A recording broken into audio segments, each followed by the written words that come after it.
নমস্কার বন্ধুরা, পিনাকি রান্নাঘর উইথ ভিলেজ ফুডে সকলকে স্বাগত। আজকে আমি গ্রাম বাংলার একটা ঐতিহ্যবাহী রান্না করে দেখাবো।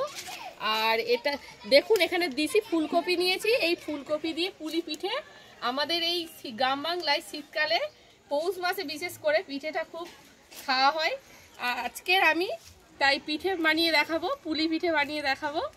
ফুলকপি দিয়ে আর নারকেল দিয়ে পুলি পিঠে বানিয়ে দেখাবো। চলুন আমি কিভাবে পিঠেটা তৈরি করি আপনাদেরকে দেখাবো।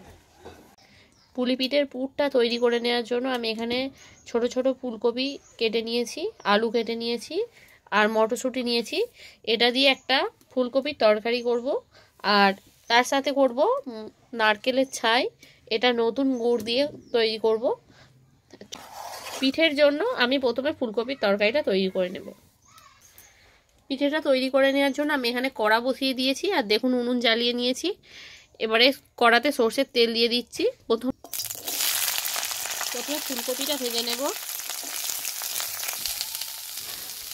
ফুলকপিটাকে ভালো করে ভেজে নেব। এবারে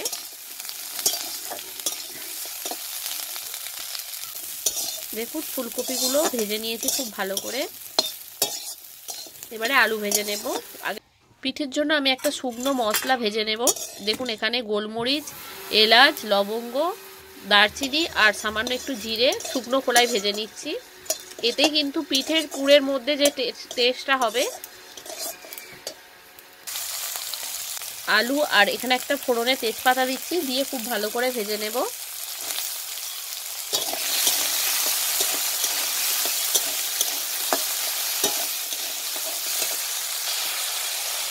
আলুটাকেও একটু ভালো করে ভেজে নেব। আর এই পিঠের কিন্তু খুব একটা মশলা লাগে না, ওই ভাজা মশলাটা দিয়ে আর আদা জিরে দিয়ে করলেই হয়ে যায়। দেখুন আলু খুব ভালো করে ভাজা হয়ে গেছে। আর এখানে আদা জিরে বেটে রেখেছি কিছুটা পরিমাণ, সেটা দিয়ে দিলাম। এখানে 1 টেবিল চামচ আদা জিরে বাটা দিলাম। হলুদ গুঁড়ো দিলাম 1 চামচ, লঙ্কা গুঁড়ো দিলাম 1 চামচ, আর মতন লবণ দিলাম। এটাকে খুব ভালো করে মিশিয়ে নেব। আলুর সাথে মশলা খুব ভালোভাবে মেশানো হয়ে গেছে। এবার আমি আগে থেকে ভেজে রাখা ফুলকপিগুলো দিয়ে দেব। আর তার সাথে সাথে আমি মটরশুঁটি দেব, সেই মটরশুঁটিগুলোও দিয়ে দেব।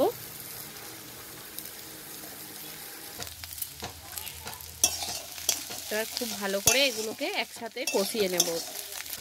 এই পিঠের তরকারিতে কিন্তু জল সামান্য দিতে হয়, খুব বেশি জল দিয়ে সেদ্ধ করলে হবে না। এটাকে ঢাকা চাপা দিয়ে সেদ্ধ করতে হবে।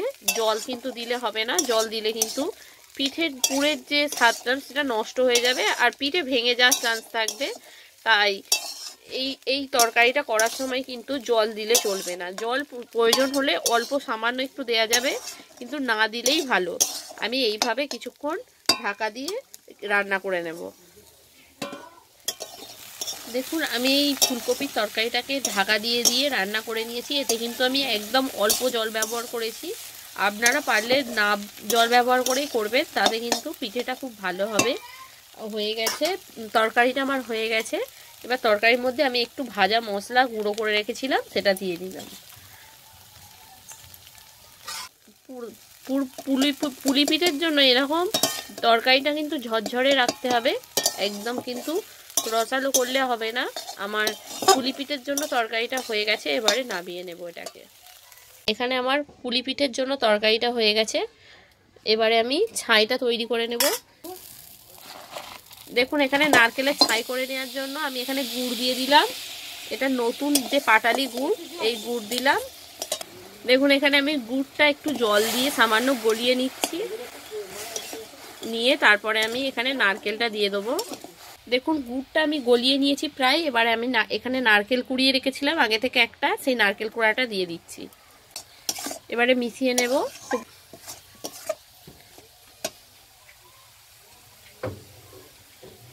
এখানে 2টো এলাচ ফাটিয়ে আমি দিয়ে দিলাম আর তেজপাতা দিলাম, দিয়ে এটা খুব ভালো করে মিশিয়ে নেব। দেখুন আমার নারকেলের ছাইটাও তৈরি হয়ে গেছে। এই নারকেলের গুড়ের এই রসটা একটু মেরে নিয়ে আমি এটাকে নামিয়ে নেব। নারকেলের ছাইটাও আমার তৈরি হয়ে গেছে পিঠের জন্য। দেখুন নারকেলের ছাইটা একদম পুরো তৈরি হয়ে গেছে। এবার আমি এটাকে নামিয়ে নেব। পিঠের পুরগুলো আমার তৈরি হয়ে গেছে। একটা নারকেলের ছাই তৈরি করেছি, আর একটা হচ্ছে ফুলকপির তরকারি তৈরি করেছি। আমার পিঠের পুরগুলো তৈরি হয়ে গেছে। পিঠের তৈরি করার জন্য আমি এখানে জল বসিয়ে দিচ্ছি, গরম জল। তাই চালের গুঁড়িটা আমি এই গরম জল দিয়ে মাখাবো, তাই আমি এখানে গরম জল বসিয়ে দিচ্ছি। পুলি পিঠে তৈরি করার জন্য দেখুন এখানে আমি চালের গুঁড়ি ব্যবহার করেছি, আর এটা আমি আলো চাল ব্যবহার করেছি। আর আপনারা ভাতের যে চাল আমরা ব্যবহার করি সেটাও দিয়েও তৈরি করতে পারেন। আমি এখানে যে আতপ চাল পাওয়া যায় আমি সেই দিয়ে করেছি। এটা এবার আমি গরম জল দিয়ে মাখিয়ে নেব।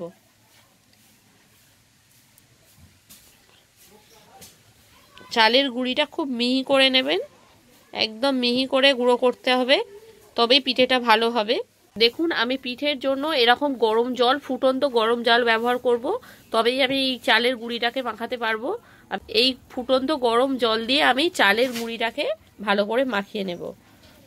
গরম জল নিয়ে আর এই চালের গুঁড়ির মধ্যে দিয়ে মাখাতে হবে। আর এখানে আমি লবণ জলের মধ্যেই দিয়ে দিয়েছি, দিয়ে এইভাবে ভালো করে মাখাতে হবে। আর এই সময় কিন্তু হাত দিয়ে মাখাতে চলবে না, গরম যেহেতু ফুটন্ত জল দিয়ে আমি মাখাচ্ছি, এটা চামচের সাহায্যে মাখিয়ে কিছুক্ষণ ঢাকা দিয়ে রেখে দিলেই ভালোভাবে মাখানো যাবে। আর অবশ্যই কিন্তু গরম জল দিয়ে মাখাবেন, না হলে কিন্তু পিঠেটা ভালো হবে না, ভেঙে যাওয়ার সম্ভাবনা থাকবে। ফুটন্ত গরম জল দিয়ে মাখাতে হবে। দেখুন চালের গুঁড়িটা এখন ঠান্ডা হয়ে গেছে, আমি এরকম হাত দিয়ে ভালো করে মাখিয়ে নিচ্ছি।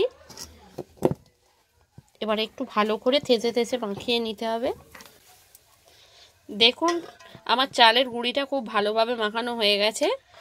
আর এটা একটু শক্ত করেই মাখাতে হবে, খুব নরম করে মাখালে হবে না।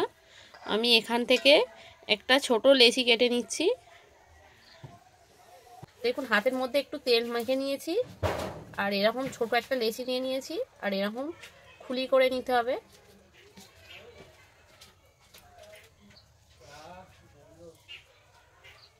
দেখুন এরকম খুলি করে নিয়েছি। এবারে এই যে তরকারির পুরটা তৈরি করেছিল, সেই পুরটা এর মধ্যে দিয়ে দিলাম।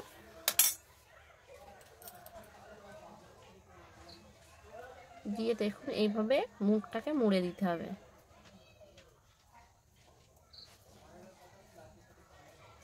দেখুন কত সুন্দর হয়েছে। এইভাবে মুখটা মুড়ে দিতেও পারেন আপনারা আপনাদের পছন্দ মতন শেপে করতে পারেন, তবে এইভাবে করলে ভালো লাগে। দেখুন কত সুন্দর হয়েছে। এখানে কয়েকটা পিঠে করে রাখা আছে দেখুন। এবারে একটা আমি নারকেলের যে পুর করেছি সেই নারকেলের পুর দিয়ে ভরে দেখাবো। এই সেম ভাবে আমি একটা ছোট খোল বানিয়ে নিচ্ছি। দেখুন এরকম খোল বানিয়ে নিয়েছি। আর এই যে দেখুন এখানে নারকেলের ছাই রয়েছে, এখান থেকে আমি নারকেলের ছাই কিছুটা পরিমাণ নিয়ে নিলাম। এবারে এই খোলটার মধ্যে দিয়ে নিলাম, দিয়ে এরকম মুখটা মুড়ে দিতে হবে।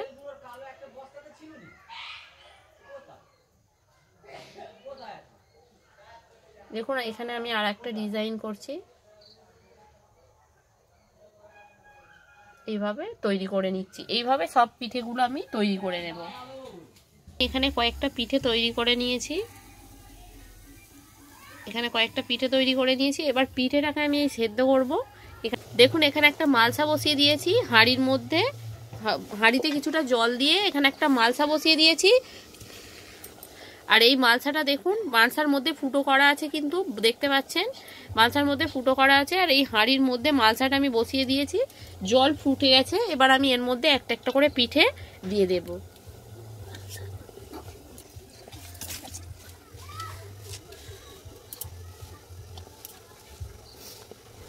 এখানে আমি মালসার মধ্যে কিন্তু পিঠেগুলো দিয়ে দিলাম।